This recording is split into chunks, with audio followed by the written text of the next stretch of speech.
Jana, now that we're ending the school year, I thought it would be super nice to maybe reflect on the journey we went through, developing the new program, and also to acknowledge all the work that has been done through the year, and also share what's next for us.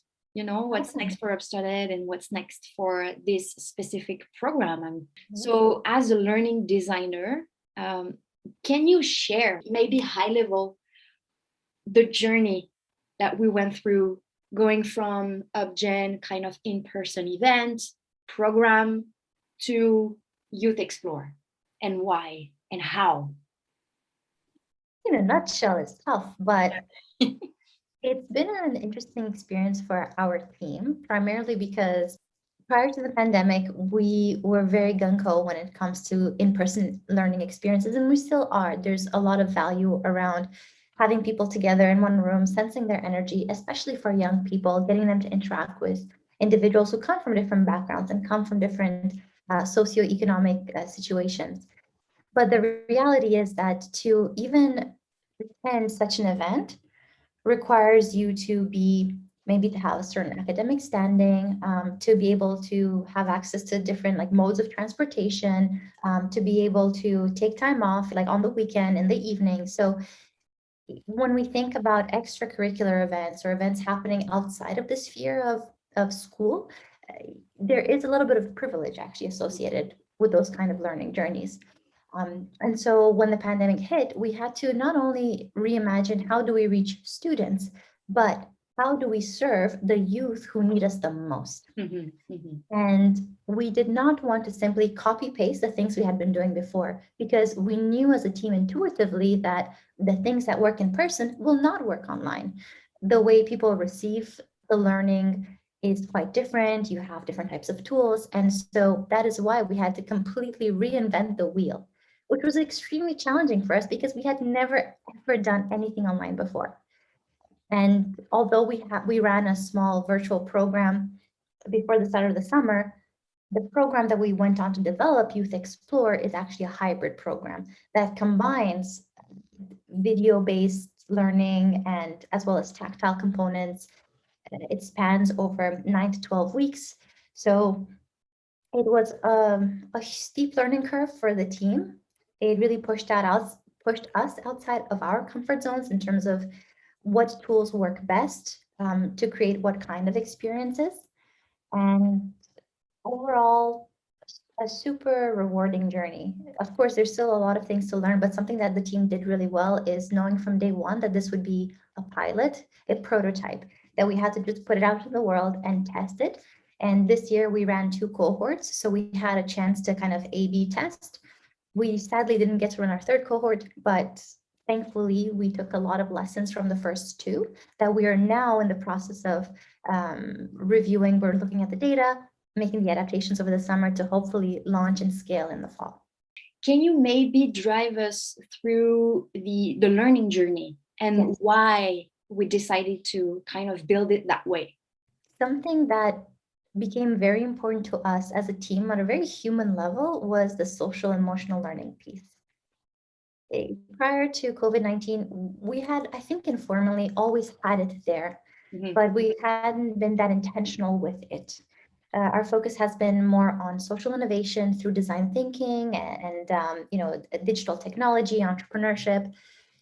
And I think it really took, for me personally as a learning designer, it took the pandemic opening my eyes in terms of what do I need? Before I'm an entrepreneur, I am a human being. And for me to be able to continue the entrepreneurial work that I am doing, I need to have a solid foundation at a very human level. How am I feeling? What are my values? Do I have the right kind of team around me? And we've already seen that the most successful the startups or whatever projects, it's not the idea that matters, it's the people. So even before you can be in that team, you need to know yourself. Yeah. Understanding who you are is incredibly difficult. These things are always changing. We're constantly adapting, but we need to have that reflection. And so we asked ourselves, how can we enable youth to have that reflection before they even think about ways to get involved in their communities and to get started on projects? How can we provide them with a solid reflection of self? And this was more important now than ever because youth have been feeling disconnected. They have been working remotely, not being able to hang out with friends, experiencing a lot of stress, a lot of anxiety, given everything that's happening in the world. And so when it came to building Youth Explore, we wanted youth to feel empowered as change makers in their communities. But we knew that we had to start with, who are you? Who are you today? What are the things you care about? In what ways do your emotions affect your behaviors? What are some things that have happened throughout your life that have caused limiting self-beliefs that potentially hold you back from even thinking of starting a project or seeing yourself as a change maker? So Youth Explore is about mindset. First and foremost, it's about a shift in mindset. It's about giving youth the opportunity to see that they too can have a seat at this table, and that, yes, it doesn't take perfect grades. You can have a learning disability.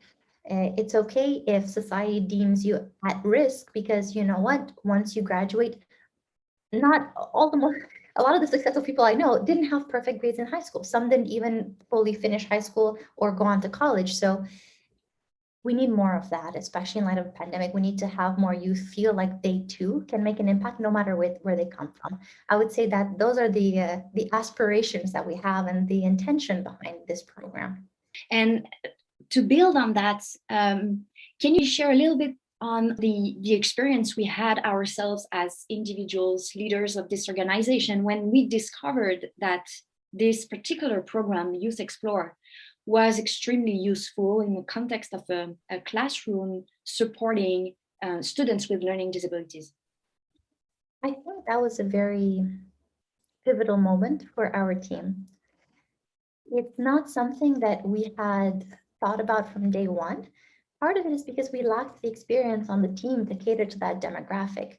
And thankfully, this year we had the opportunity to work with an intern who brought that insight. And I guess as a little side note for individuals who are going through the recruitment process, or should we hire interns? Yes, you should. That's a whole aside. But it really took the prototyping piece and brave teachers, courageous teachers opening their doors to us and saying, yes, let's try this out and see how it goes. And that's something that we've been doing always from day one, working hand in hand with teachers to say, we're here, we want to guide you, but please tell us how we can improve.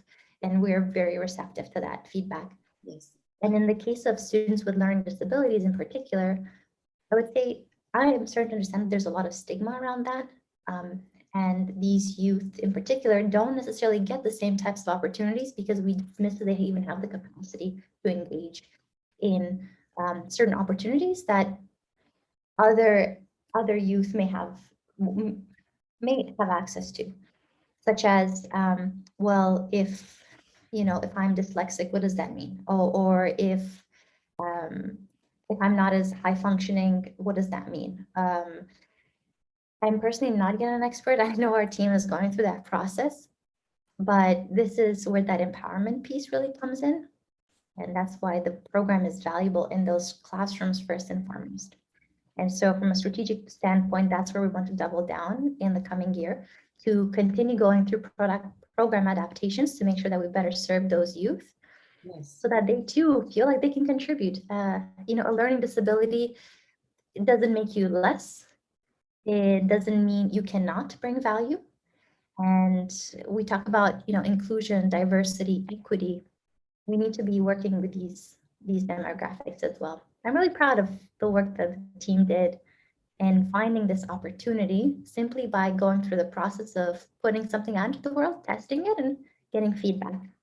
So what's next for us, Diana? Now that we have tested, that we're gonna spend the summer iterating the program, working hand in hand with some teachers, especially with the teachers that serve students with learning disabilities. What's next for us and for the program? Yes, we are hoping to engage in those adaptations, as you said, to make sure that the program can be better curated depending on the types of youth that we are serving. And that was a really important takeaway for our team in the last year. There's no one size fits all model. I mean, teachers know this. They've been shouting that from the rooftops for forever. And so part of our work is to continue making those adaptations and then working very closely with the teachers during the program implementation to assist them to make those adaptations.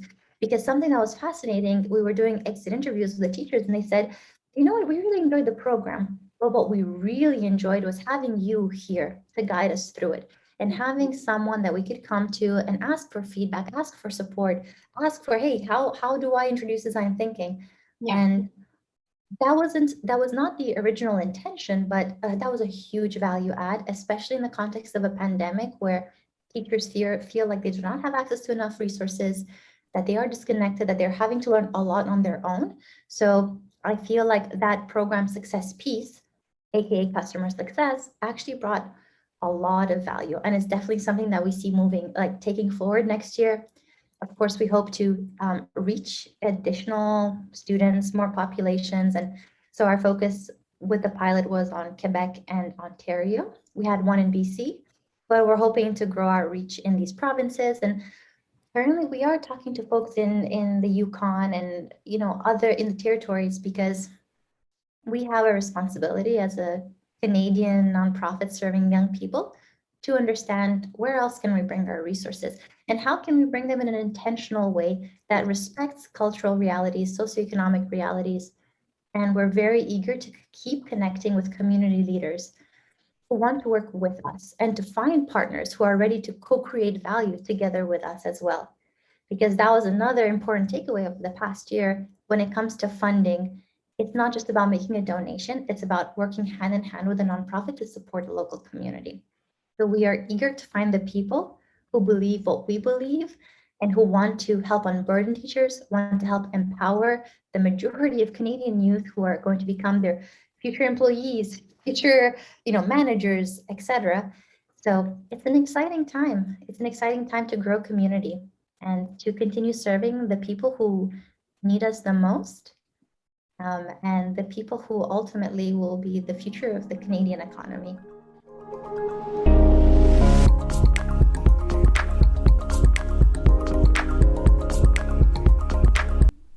Thank you for listening. If you have any questions, comments, or if you want to be part of a candid conversation, get in touch with me at deanna@upstarted.org. Thank you and see you next time.